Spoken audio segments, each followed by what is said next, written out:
दोस्तों अभी तक अंसारियों का यही जुर्म था कि सिर्फ उन्होंने मुसलमानों का साथ दिया है और अपने यहाँ ठहराया है, यानी कि रहने की जगह दी। लेकिन अब तो आमने सामने आ गए हैं, खुलकर निकल आए हैं जंग करने के लिए। लड़ाई का आगाज हुआ तो उतबा जो कुफार के लश्कर का सरदार था, अपने भाई सबिया और अपने बेटे वलीद को लेकर मैदान में निकला।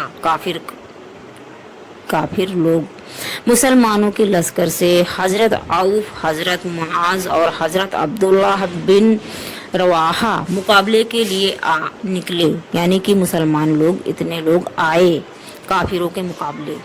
उतबा ने उनका नाम पूछा और जब ये मालूम हुआ कि ये अंसार हैं, यानी कि काफिर ने जब इनका नाम पूछा और उसको ये मालूम हुआ कि ये सहाबा नहीं ये अंसार हैं, तो पुकार करो बड़े ही घमंड में हुजूर नबी करीम सल्लल्लाहु अलैहि वसल्लम से उसने कहा कि मोहम्मद सल्लल्लाहु अलैहि वसल्लम ये लोग हमारे जोड़ के नहीं हैं। काफिर का घमंड देखो, काफिर घमंडी और मगरूर कि उसने ये कहा कि ये लोग हमारे जोड़ के नहीं हैं। हुजूर नबी करीम सल्लल्लाहु अलैहि वसल्लम के इरशाद के बाद अंसारी वापस आ गए, यानी कि जब नबी पाक सल्लल्लाहु अलैहि वसल्लम ने ये सुना आपने, तो अंसारियों को आपने वापस बुला लिया और वो लोग वापस आ गए। और हज़रत हमज़ा, हज़रत अली रज़ियल्लाहु ताला अन्हु और हज़रत अबीदा बिन हारिस मैदान में आए। उतबा ने उनको देखा तो कहा, हाँ अब हमारा जोड़ है, यानी कि अब हम लड़ सकते हैं। काफिर की ज़रा घमंड तो देखें, ज़रा आप उसकी बात तो सुने बदर की लड़ाई में, और वो भी अल्लाह के रसूल के सामने ऐसा घमंड दिखा रहा है। और जो हक पर है तो वो कितना घमंड दिखाएगा दोस्तों। और जो मुसलमान थे वो कभी डरते नहीं हैं अपने इस्लाम के लिए, तो कटने और मिटने से कभी भी नहीं डरेगा जो सच्चा मुसलमान होगा। जब उसने कहा कि हाँ अब हमारा जोड़ है, लड़ाई हुई तो हजरत हमजा ने उतबा को और हजरत अली ने वलीद को कत्ल कर दिया।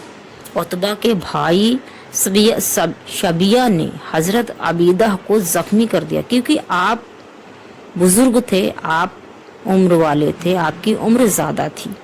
हजरत अली ने जब ये देखा, जब हजरत अली रज़ियल्लाहु ताला अन्हु ने ये देखा कि शबिया ने हजरत अबीदा को जख्मी कर दिया है, तो हजरत अली बढ़े और बढ़कर शबिया को कत्ल कर दिया आपने। उसके बाद कुरैश की तरफ से सईद बिन आस का बेटा अबीदा सर से पांव तक लोहे में डूबा हुआ सबसे निकला, यानी कि दोस्तों जो अबीदा जंग के लिए निकला वो सर से लेकर पांव तक उसने लोहे के सामान पहन रखे थे ताकि कोई भी तलवार उसको नुकसान ना पहुंचा सके। उसकी सिर्फ आंखें नजर आ रही थी। मुसलमान की तरफ से हजरत जबीर मुकाबले के लिए निकले और निशाना बांधकर जब हजरत जबीर रज़ियल्लाहु ताला अन्हु ने उसकी आंख में बर्छी मारी तो वो जमीन पर गिरा और मर गया। अब देखो दोस्तों कि वो सर से लेकर पांव तक उसने लोहे के सामान पहन रखे थे, लेकिन आपने कत्ल कर दिया उसको। एक ही तीर में, एक ही बर्छी में उसकी आंख में आपने ऐसा निशाना साधा कि उसकी आंख में तीर घुसा और वो उसी जगह गिरकर मर गया। बर्छी आंख में इस तरह पेवस्त हो गई, यानी इस तरह अंदर तक घुस गई थी कि हजरत जबीर ने उसकी लाश पर पांव रख कर खींची तो बड़ी मुश्किल से वो बर्छी निकली, लेकिन उसके दोनों सिरे टेढ़े हो गए थे। बर्छी के दोनों सिरे टेढ़े हो गए थे। ये सिर्फ अल्लाह रब्बुल इज़्ज़त की मेहरबानी है, अल्लाह का हुक्म है। अल्लाह के रसूल को जो नीचा दिखाना चाहते हैं अल्लाह उनको कभी भी उनका साथ नहीं देता है, और ना अपने रसूल को कभी भी, सच्चे मुसलमानों को कभी भी अल्लाह अकेला नहीं छोड़ता है। फिर नबी पाक सल्लल्लाहु अलैहि वसल्लम तो अल्लाह के रसूल हैं, अल्लाह के महबूब हैं। अब आम हमला शुरू हो गया, यानी कि अब हमला पूरी तरह से शुरू हो गया। हुजूर नबी करीम सल्लल्लाहु अलैहि वसल्लम अल्लाह ताला की बारगाह में सरबा सजदे थे, यानी आप अल्लाह से दुआ करने में मशगूल थे, अल्लाह की इबादत में मशगूल थे, आप सजदे में थे। इसी जंग में मुआविज और मुआज दो भाई थे। दोनों भाइयों ने अहद किया कि वह इस्लाम के दुश्मन अबू जहल को قتل کریں گے۔ حضرت عبداللہ بن عوف کا بیان ہے، آپ فرماتے ہیں کہ جب میں صف میں تھا کہ وہ لڑکے میرے پاس آئے، ایک نے مجھ سے کان میں پوچھا، چچا جان ابو جہل کہاں ہے؟ میں نے کہا، تم ابو جہل کا پوچھ کر کیا کرو گے؟ وہ بولا کہ میں نے عہد کیا ہے کہ ابو جہل کو جہاں دیکھوں گا قتل کروں گا یا خود شہید ہو جاؤں گا۔ پھر دوسرے لڑکے نے بھی میرے کان میں یہی بات کہی۔ میں نے دونوں کو اشارے سے بتا دیا کہ وہ ابو جہل ہے۔ یہ بتانا تھا کہ دونوں لڑکے باز کی طرح جھپٹے۔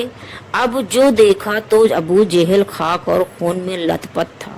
دوستو سوچئے کہ ایک چھوٹے بچے، انہوں نے عہد کیا، ان کے دل میں اسلام کی اتنی محبت، اللہ کی اتنی محبت تھی کہ ابو جہل کو دونوں بھائیوں نے قتل کر دیا۔ ابو جہل کے بیٹے اکرمہ نے پیچھے سے آ کر معاذ کے بائیں کاندھے پر تلوار ماری۔ جب اس نے دیکھا کہ اس کے باپ ابو جہل کو دونوں لڑکوں نے قتل کر دیا ہے، میں نے دونوں کو اشارے سے جب آپ نے بتا دیا اور دونوں بھائیوں نے ابو جہل کو قتل کر دیا، تو ابو جہل کے بیٹے اکرمہ نے پیچھے سے آ کر معاذ کے بائیں کاندھے پر تلوار سے مار دیا، جس سے اس کا بازو کٹ گیا، لیکن تشمہ باقی تھا، یعنی کہ پوری طرح سے نہیں تھا، لٹک رہا تھا۔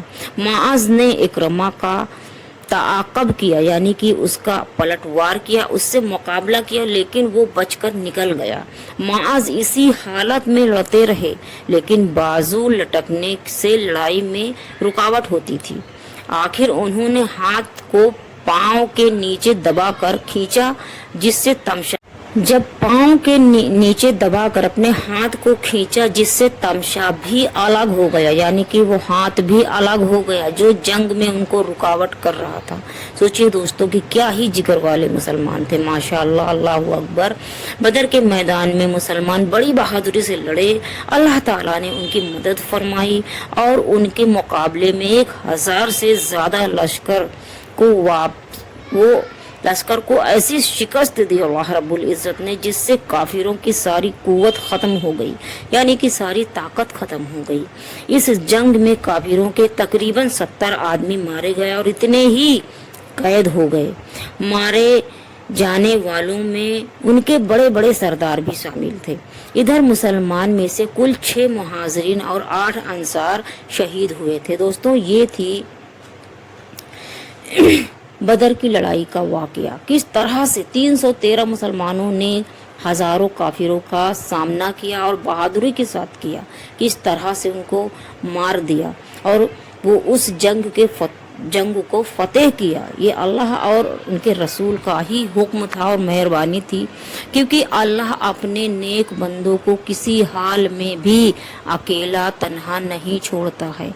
اللہ اب 70 ماؤں سے بھی زیادہ اپنے بندوں سے محبت کرتا ہے، اور یہ جنگ ہم لوگوں کے لیے ہوئی۔ ہم آج جو بیٹھے ہیں، ہمارے لیے ہمارے صحابہ کرام، ہمارے رسول، ہمارے نبی نے کتنے جنگیں لڑیں اور کتنی مشکلیں اور اذیتیں برداشت کی کہ یہ میرے بیان سے باہر ہے، لیکن آپ لوگ اگر مسلمان ہیں تو یہ چیز سمجھتے ہوں گے، اور اس واقعے میں آپ کو سمجھ میں آیا ہوگا کہ کس طرح بہادر تھے اور کس بہادری کے ساتھ مسلمان جنگ لڑا کرتے تھے۔ تو دوستوں اگر آپ کو یہ میری ویڈیو پسند آئی ہو تو آپ میرے چینل کو سبسکرائب کر لیں۔ میرے چینل کو سبسکرائب اگر آپ کرتے ہیں تو آپ کو ہمیشہ ایسے ہی واقعات اور ویڈیوز ملتے رہیں گے دوستوں، اور اگر بتانے میں کہیں کوئی غلطی ہوئی ہو تو میں معذرت چاہوں گی۔ اور دوستوں اگر آپ کوئی سوال کرنا چاہتے ہیں اسلام سے ریلیٹیو یا تو اس ویڈیو سے ریلیٹیو تو کریں، کمنٹس باکس میں سوال پوچھیں، انشاءاللہ آپ کا جواب ضرور ملے گا۔